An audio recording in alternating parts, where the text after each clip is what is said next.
it's been a while, but it's time for another episode of I Read It So You Don't Have to.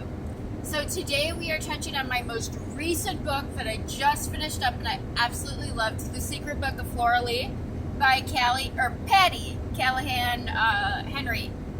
This book touched on the Pied Piper operation over in England, where they took children out of London and sent them out into the countryside, and at one point even over into Canada and such, to save them and protect them from the bombings. Unfortunately, there was some casualties due to this. There was a ship headed towards, I believe, Canada that was torpedoed. And I believe 75 lives were lost. Don't quote me on that, but it was in the 70s. So, anywho, excuse me. So this book came across, it was one of those kind of fluke books that finds you rather than you finding it. And it starts with the story of this girl, Flora, and her older sister, Hazel. And they create this secret place called the Whisperwood. And it's their way of protecting themselves from everything going on around them.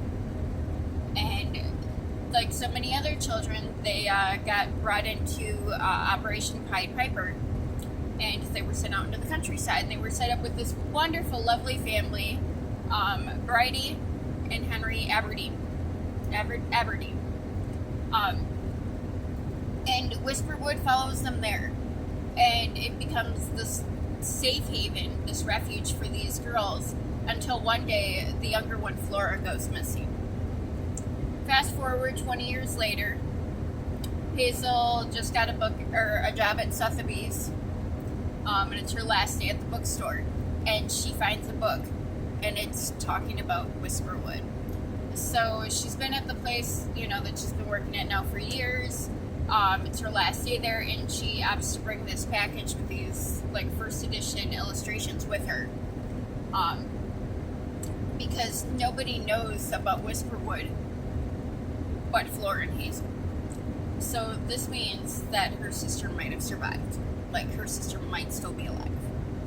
So this takes Hazel on this unexpected journey where she reconnects with Hazel and Bridie, and she really has to evaluate herself, her past, her present, her future, and really decide what it is she wants out of life. What really, for her, is the cost of freedom, and is it worth it? And she, she looks back on her heart and decisions she's made, and she connects with these different people along the way who have helped shape her. And again, you get that amazing insight into this Operation Pied Piper. And it's an excellent book. So, first question, as always, would I read it? Absolutely. And I'm going to be looking for more books by this author. She has the wonderfully amazing gift that y'all know I love of bringing my people to life, creating broken people that inspire me to want to be better. And we all know I can get down with that. Okay, would I recommend this book? Absolutely. Just because I read them and say you don't have to does not mean that I don't want you to read them. It's just there's some books that I will suffer through for you, my friends, so that you don't have to suffer through them. Okay, but other ones, I would love for you to get on to some of these books and read them and experience this adventure, and then come back and share. Tell me how these experiences went for you. What is your take on these books? Let's start a discussion. Let's start a book club. I need friends. Do you need friends? Let's be friends. Okay? My husband's telling me that all the time. You need a social life. Okay? Let's hear what you think of some of these. Okay? And then report back. And until then, I'll keep reading them so you don't have to.